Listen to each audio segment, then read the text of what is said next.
नमस्कार। सहकार YouTube channel में आपका स्वागत है। मैं अजय कुमार अलंकार, सेवानिवृत्त अपर निबंधक सहयोग समितियां बिहार पटना बोल रहा हूं। सहकारिता विभाग बिहार सरकार में मैंने लगभग 29 वर्षों तक अपनी सेवा दी है। इस क्रम में मैंने सहायक निबंधक, जिला सहकारिता पदाधिकारी, महाप्रबंधक समेकित सहकारी विकास परियोजना, प्रबंध निदेशक जिला केंद्रीय सहकारी बैंक, संयुक्त निबंधक सहयोग समितियां और अपर निबंधक सहयोग समितियां के पद पर भी कार्य किया है। मैं चाहता हूं कि अपने 29 वर्षों के अनुभव को, अपने सहकारी अनुभव को सहकारी यूट्यूब चैनल के माध्यम से सहकारी मित्रों के साथ शेयर करूं। अपनी नौकरी के क्रम में मैंने जो भी खट्टे मीठे अनुभव पाए, जो भी समस्याएं झेली अथवा जो भी विषय मेरे समक्ष आए, मैं उनकी जानकारी तो आपको दी हूँ।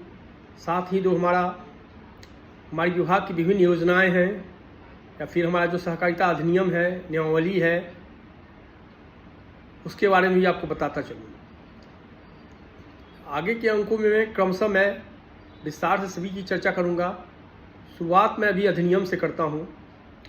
जब मैं अधिनियम की बात करता हूँ, कोऑपरेटिव लॉ की बात करता हूँ, तो मेरे समक्ष कई अधिनियम दृष्टिगोचर होते हैं। और पहला अधिनियम है बिहार सहकारी समिति अधिनियम 1935, जिसमें समय समय पर संशोधन होता रहा है, जिसकी चर्चा मैं आगे आपसे करूँगा। बिहार सहकारी सोसाइटी अधिनियम 1935 के अलावा एक और अधिनियम है जो मेरे ध्यान में है, वह है बिहार सहकारी स्वावलंबी समिति अधिनियम 1996। यह अधिनियम स्वावलंबी सहकारी समितियों को समर्पित है। इसी से जुड़ा फिर वर्ष 2002 में बिहार स्वावलंबी सहकारी अधिकरण अधिनियम है। इसके माध्यम से स्वावलंबी सहकारी समितियों के मामलों की सुनवाई के लिए एक अधिकरण का गठन किया गया था। हम जानते हैं कि बिहार सहकारी समितियों की से संबंधित जो मामले होते हैं, जो 1935 की समितियां हैं, जो 1935 के अंतर्गत निबंधित हुई हैं, उनके लिए उनसे संबंधित मामलों की या सेक्शन 48 के अंतर्गत जो मामले हैं, उसकी सुनवाई रजिस्ट्रार अथवा उनके द्वारा नियुक्त पदाधिकारी करते हैं। परंतु जो स्वावलंबी सहकारी समिति अधिनियम है, उसके अंतर्गत एक ट्रिब्यूनल की व्यवस्था की गई है। इसके साथ ही हमारे समक्ष 2008 का बिहार राज्य निर्वाचन पदाधिकार अधिनियम भी आता है। इतना ही नहीं, यदि हम केंद्र स्तर पर जाएं तो 2002 का बहुराज्यीय सहकारी समिति अधिनियम जो 2023 में संशोधित हुआ है, इसकी भी चर्चा जरूरी पड़ती है। अधिनियम के साथ साथ नियमावली का भी उल्लेख करना जरूरी है। यहाँ मैं रोककर एक चीज़ बताना चाहूँगा कि जब हम सहकारी समितियों के बारे में चर्चा करते हैं, सहकारी प्रशासन के बारे में चर्चा करते हैं, तो हमारे ध्यान में 3 चीज़ें आती हैं: अधिनियम, नियमावली, विधियाँ। अधिनियम का निर्माण लेजिस्लेचर करता है, विधानमंडल करता है, संसद करती है। नियमावली का निर्माण कार्यपालिका करती है अधिनियम के अंतर्गत, जिस पर कैबिनेट का अनुमोदन होता है। और विधियाँ सहकारी समितियाँ बनाती हैं। नियमावली के संदर्भ में एक अन्य महत्वपूर्ण बात यह है कि जब अधिनियम बनता है तो उसके आलोक में नियमावली का प्रायः निर्माण किया जाता है। इसलिए जब बिहार सहकारी समिति अधिनियम के बाद बिहार सहकारी समिति नियमावली भी है, जो 1959 में सामने आया था, समय समय पर संशोधन हुआ। इसी तरह से बिहार स्वावलंबी सहकारी समिति नियमावली है, फिर बहुराज्यीय सहकारी समिति नियमावली है, बिहार राज्य निर्वाचन पदाधिकार नियमावली है, ट्रिब्यूनल की भी नियमावली है। कहने का मतलब है कि अधिनियम, नियमावली और विधियाँ यही मार्गदर्शक हैं जो सहकारी समितियों के कार्य के संचालन को निर्देशित करती हैं। एक बात महत्वपूर्ण है कि यदि अधिनियम, नियमावली में किसी बात में परस्पर विरोधी चर्चा हो, तो जो नियमावली अधिनियम की जो बातें हैं वह प्रभावी होंगी, उनका ओवरराइडिंग इफेक्ट होगा। इसी तरह से विधि और नियमावली में यदि कोई मतभेद हो किसी सेक्शन को लेकर, तो नियमावली की बातें प्रभावी होंगी विधियों पर। और अधिनियम है वो विधि और नियमावली दोनों पर प्रभावी होगा। मैं अधिनियम के रूप में सबसे पहले आपको इंट्रोड्यूस करना चाहता हूं कि एक हल्की सी चर्चा करना चाहता हूं कि बिहार में सहकारी अधिनियम के विकास का इतिहास क्या रहा है। मोटे तौर पर इसकी शुरुआत 1904 में हुई, जब साख समिति अधिनियम पारित किया गया और इसके द्वारा साख समितियों को नियमित करने का प्रयास किया गया, विनियमित करने का कार्य किया गया।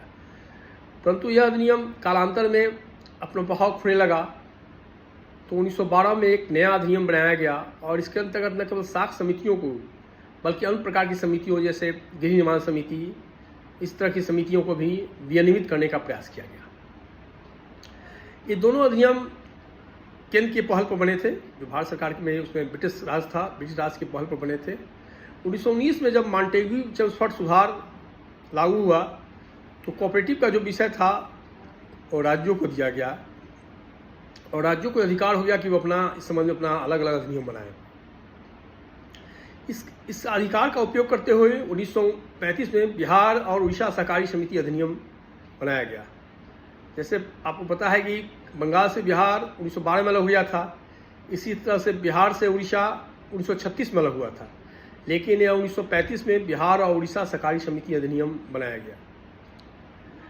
इसमें एक रोचक तथ्य है कि 1936 में उड़ीसा के अलग होने के बाद भी अधिनियम के नाम के साथ उड़ीसा का नाम जुड़ा रहा और यह 1989 में 1989 में जब 1935 के अधिनियम में संशोधन हुआ तो उड़ीसा के नाम को हटाया गया और पूरा नाम इसका बिहार सहकारी समिति अधिनियम हुआ और इसका कार्यक्षेत्र बिहार राज्य हुआ। कहने का अभिप्राय है कि बिहार सहकारी सोसाइटी अधिनियम 1935 में समय समय पर संशोधन किए गए हैं और पहला महत्वपूर्ण संशोधन 1989 का था, जिसकी चर्चा मैंने आपसे की है। कालांतर में भी कई संशोधन हुए, जिसमें चर्चा योग्य सबसे प्रमुख संशोधन 2008 का है।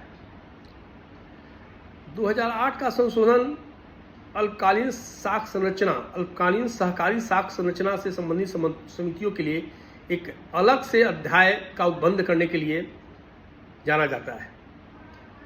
एक बिहार सहकारी समिति सोसाइटी अधिनियम 1935 में एक अलग अध्याय 6D जोड़ा गया। इस अध्याय के द्वारा अल्पकालीन सहकारी साख संरचना के जो समितियां हैं, प्राथमिक स्तर पर पैक्स, केंद्रीय स्तर पर जिला केंद्रीय सहकारी बैंक और शीर्ष स्तर पर बिहार राज्य सहकारी बैंक लिमिटेड, उनको परिभाषित किया गया अल्पकालीन साख संरचना के अंग के रूप में और उन्हें आंतरिक वित्तीय और प्रशासनिक मामलों में स्वायत्ता प्रदान किया गया। इस अधिनियम का एक महत्वपूर्ण प्रावधान यह था कि पैक्स को ग्राम पंचायत का सह अंतक बनाया गया कि पैक्स जो होगा उसकी भौगोलिक सीमा ग्राम पंचायत तक ही सीमित होगी। इसी कारण इस अधिनियम के बाद 2008 में बड़े पैमाने पर पैक्स का पुनरीक्षण का कार्य किया गया और पंचायत स्तर पर उसको लाया गया। 2008 के नियम की एक अन्य विशेषता थी कि सहकारी समिति अल्पकालीन सहकारी साख संरचना की समितियों का निर्वाचन कराने की जिम्मेदारी बिहार राज्य निर्वाचन पदाधिकारी को सौंपने का प्रावधान किया गया था। कालांतर में जब 2010 में जब इसमें 2011 में परिवर्तन हुआ, 2011 की मैं बात करता हूँ, इससे पहले मैं 2010 के परिवर्तन की चर्चा करता हूँ। 2010 में परिवर्तन यह हुआ कि जो मत्स्यजीवी सहकारी समितियाँ प्रखंड में बिखरी हुई थी, पंचायत लेवल तक बिखरी हुई थी, तो सबको समेकित करके एक प्रखंड स्तरीय सहकारी समिति मत्स्यजीवी सहकारी समिति का गठन किया गया। कहने का मतलब था कि प्रत्येक प्रखंड में एक ही सहकारी समिति होगी, प्रत्येक प्रखंड में एक ही मत्स्यजीवी सहकारी समिति होगी। 2010 की इस अधिनियम के अंतर्गत प्रखंड स्तरीय सहकारी समिति का गठन किया गया और इसका क्या प्रभाव पड़ा यह मैं आपको बताना चाहूँगा कि भारत सरकार ने जो योजना सहकार से समृद्धि लिया है उसमें वो 2 लाख नए पैक्सों, डेयरी कोऑपरेटिव्स और फिशरीज कोऑपरेटिव के गठन की बात करता है और इसको ग्राम पंचायत के स्तर तक ले जाने की बात करता है। तो हम पैक्स ग्राम पंचायत स्तर पर नहीं जा सकते हैं, ग्राम स्तर तक नहीं जा सकते हैं, क्योंकि हमारे एक्ट ने प्रोविजन किया है कि पैक्स ग्राम पंचायत का सह तक होगा, इससे हमारा पैक्स ग्राम पंचायत तक ही सीमित रहेगा। इसी तरह से जो फिशरीज कोऑपरेटिव हैं, मत्स्यजीवी सहकारी समितियां हैं, उनको भी हम ग्राम स्तर पर नहीं ले जा सकते हैं, क्योंकि हमारे 2001 के संशोधन ने प्रोविजन कर दिया है, व्यवस्था कर दी है कि मत्स्यजीवी सहकारी समितियां प्रखंड स्तर पर होंगी और प्रत्येक प्रखंड में एक ही मत्स्यजीवी सहकारी समितियां होंगी। फिर मैं अधिनियम में संशोधन की पर वापस लौटता हूं। 2011 में एक अन्य संशोधन हुआ जो 2012 के गजट में प्रकाशित हुआ, और यहाँ मैं स्पष्ट करना चाहूँगा कि कोई भी अधिनियम तभी लागू होता है जब वह गजट में प्रकाशित हो जाए। 2012 के गजट में प्रकाशित होने के बाद यह नियम लागू हुआ और इसके द्वारा सभी सहकारी समितियों की चुनाव की जिम्मेदारी बिहार राज्य निर्वाचन पदाधिकारी को दे दी गई। कहने का मतलब है कि बिहार राज्य निर्वाचन पदाधिकारी के नियंत्रण, निर्देशन और अधीक्षण में ही किसी प्रकार का चुनाव संभव हो सकता था या कराया जा सकता था। यह प्रक्रिया आज भी जारी है। पुनः मैं 2013 में हुआ एक अन्य परिवर्तन की ओर आपका ध्यान आकृष्ट करना चाहूँगा। 2013 के परिवर्तन के द्वारा एक नया चैप्टर जोड़ा गया। उसमें वार्षिक आम सभा, वार्षिक विवरणियाँ, विशेष संकेक्षण आदि अध्यायों को शामिल किया गया। साथ में एक 66B भी जोड़ा गया, जिसमें कार्मिक नीति में सहकारी समितियों को स्वायत्तता प्रदान की गई। 2008 के अधिनियम ने अल्पकालीन सहकारी साख संरचना के समितियों को ही आंतरिक और वित्तीय मामले में और प्रशासनिक मामले में स्वायत्तता दी थी, लेकिन 2013 के अमेंडमेंट में 60B का प्रोविजन किया गया, जिसने कार्मिक नीति के संबंध में सहकारी समितियों को स्वायत्तता प्रदान की। वे कार्मिक नीति की स्वायत्तता का अर्थ है कि वे अपने कर्मियों की भर्ती कर सकते हैं, उनके सेवा सत्रों को निर्धारित कर सकते हैं, उनका क्या वेतन होगा इसका निर्धारण कर सकते हैं। साथ ही 2013 के एक्ट ने ऑडिट और के पर भी जोर दिया और एक विशेष अंकेक्षण का प्रावधान किया, जिसमें रजिस्ट्रार को यह पावर दिया कि वो स्व प्रेरणा से या किसी के रिप्रेजेंटेशन पर किसी भी प्रकार की समिति का अंकेक्षण करा सकते हैं। आपको मालूम होगा कि जो हमारे यहाँ DCC भी है, जो केंद्रीय सहकारी बैंक है, और जो राज्य सहकारी बैंक है, प्रायः चार्टेड अकाउंट के माध्यम से अपना ऑडिट कराते हैं, लेकिन विशेष अंकेक्षण के प्रोविजन ने 33 ने रजिस्ट्रार को यह पावर दिया कि इस तरह की समितियों का भी वे अंकेक्षण समयानुसार करा सकते हैं। तो मोटे तौर पर कहना है कि सहकारी समितियों को विनियमित करने के लिए जो अधिनियम बनाए गए हैं उनमें हर तरह के समय पर संशोधन किए गए हैं, और संशोधन करना आवश्यक भी हो गया है। और वर्तमान में भी विभाग के स्तर पर एक कमेटी बनी थी एक अधिनियम नियमावली को बिल्कुल नया रूप देने के लिए, जिसने अपना रिपोर्ट दे दिया है, लेकिन इस पर भी क्या कार्रवाई हुई है यह देखना है। अधिनियम के संबंध में एक बहुत ही इंटरेस्टिंग बात है कि आप अधिनियम की प्रस्तावना पर में जाएंगे तो वहाँ अभी भी गवर्नर जनरल का नाम का उल्लेख है। प्रस्तावना में अभी भी गवर्नर जनरल के नाम का उल्लेख है।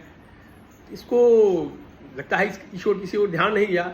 जिस तरह से 1936 में बिहार और उड़ीसा अलग हो गया, तब भी उड़ीसा का नाम चलता रहा, और 1979 के एक्ट में संशोधन के बाद ही उड़ीसा का नाम हटा और बिहार तक ही बिहार सहकारी समिति अधिनियम 1935 का कार्यक्षेत्र बिहार तक सीमित किया गया और उड़ीसा के नाम से हटाया गया।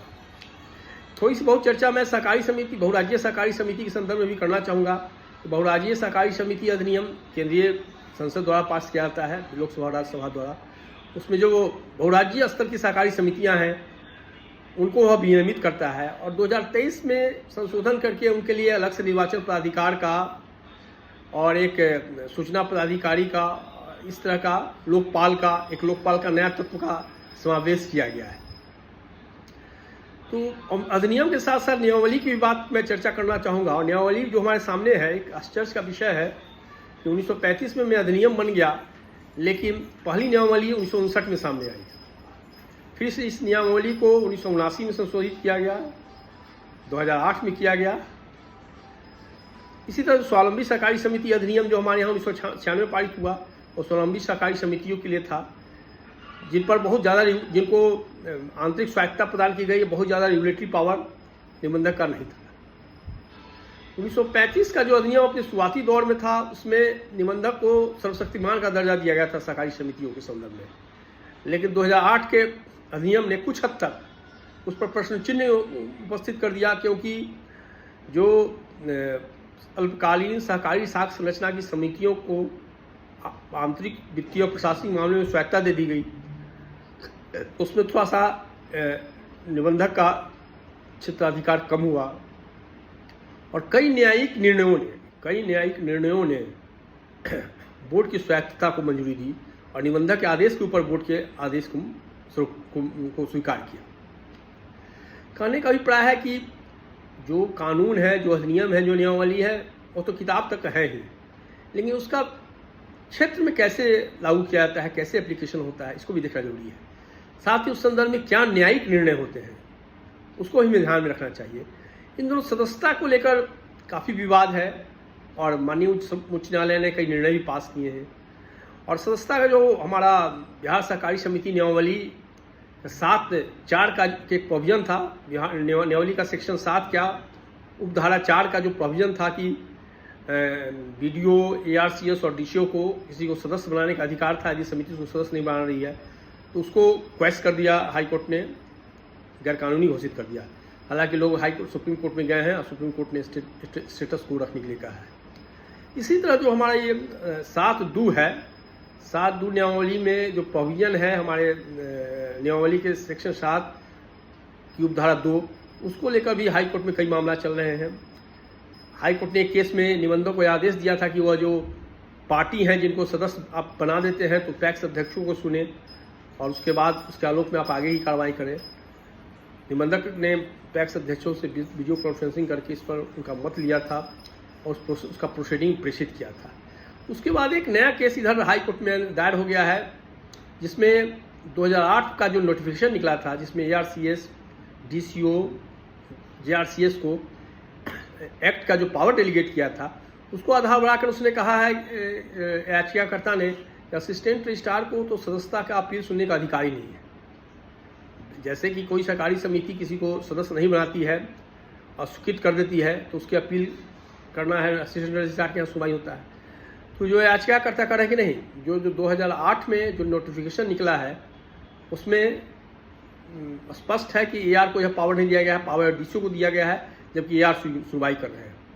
इसमें सरकार को अपना पक्ष रखना है, काउंटर एफिडेविट करना है न्यायालय में।